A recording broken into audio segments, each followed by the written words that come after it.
Técnica de laboratorio, impulso y cantidad de movimiento. Momento lineal. El momento lineal de una partícula de masa m que se mueve con una velocidad v se define como el producto de la masa por la velocidad.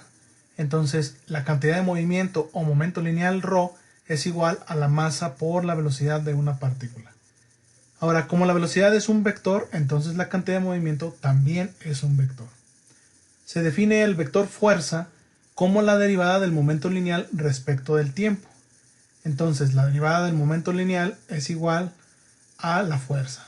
Si aquí sustituimos esto, sería la derivada de la masa por la velocidad. La masa es constante, pasa para acá.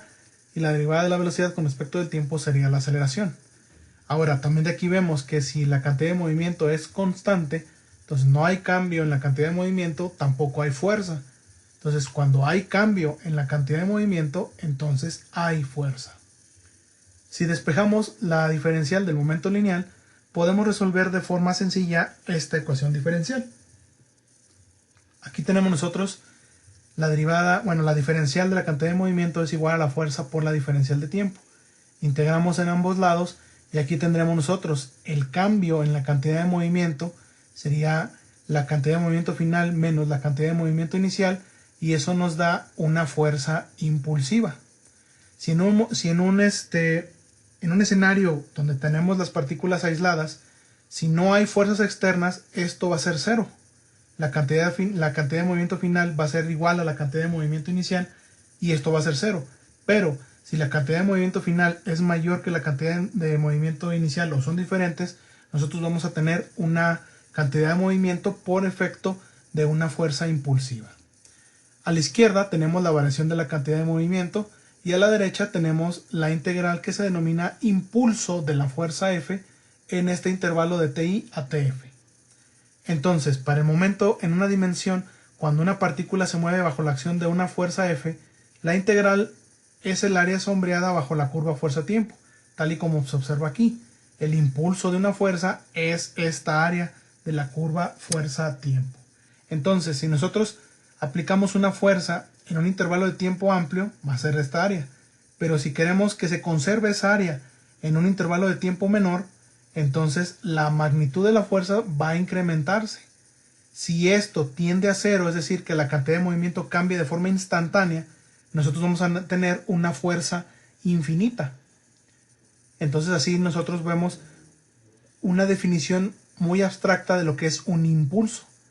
Este impulso, nosotros cambiamos la cantidad de movimiento en este intervalo de tiempo, y si este intervalo de tiempo es pequeño, entonces la fuerza es relativamente muy grande. Una forma de observar esto es, por ejemplo, ustedes pongan una báscula y golpeen la báscula. Cuando su mano impacte con el plato de la báscula, va a marcar un impulso de varios kilogramos y luego se va a quedar otra vez en cero. Dinámica de un sistema de partículas. Sea un sistema de partículas, sobre cada partícula actúan las fuerzas exteriores al sistema y las fuerzas de interacción mutua entre las partículas del sistema. Supongamos un sistema formado por dos partículas, como en esta figura. Aquí en esta figura tenemos la cantidad de movimiento de esta partícula, la cantidad de movimiento de esta partícula. La derivada de la cantidad de movimiento de esta partícula sería la sumatoria de las fuerzas externas más la fuerza 1, 2.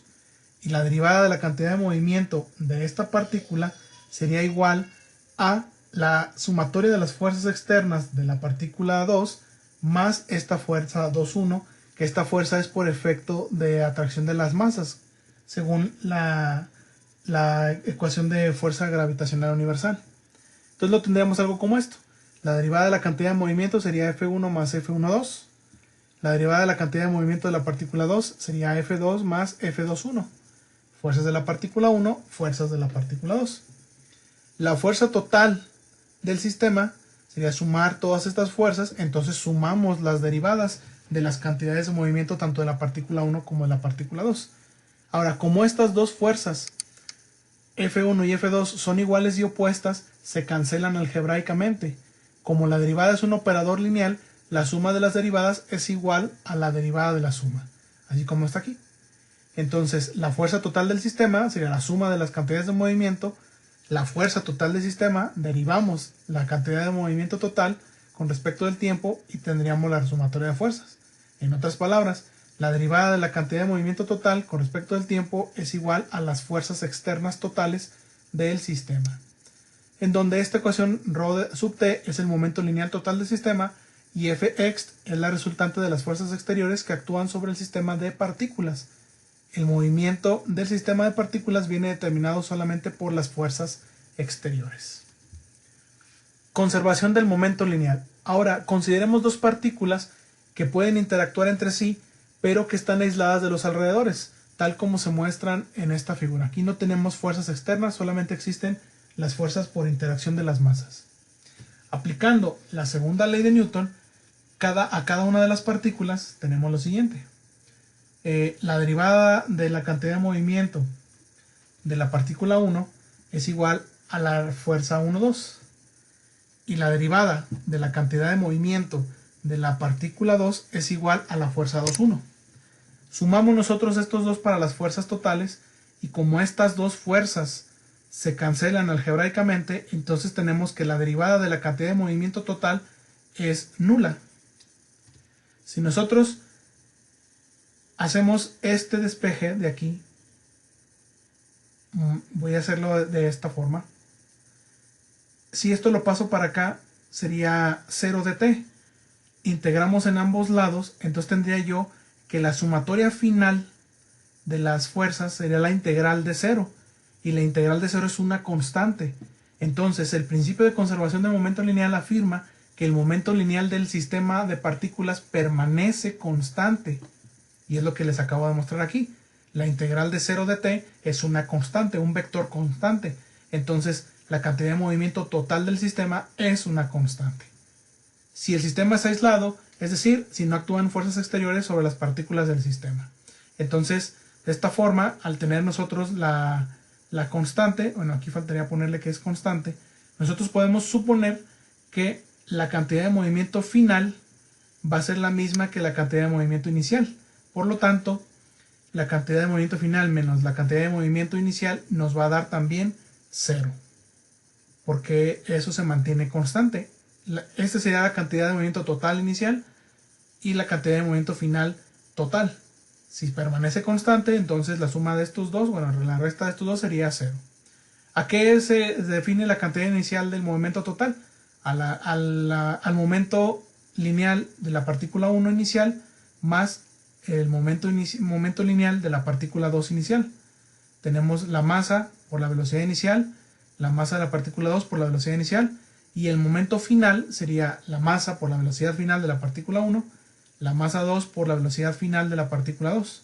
Sustituyendo estos valores en esta ecuación, este lo pasamos para acá positivo y tendríamos esta ecuación donde decimos que la cantidad de movimiento se mantiene constante.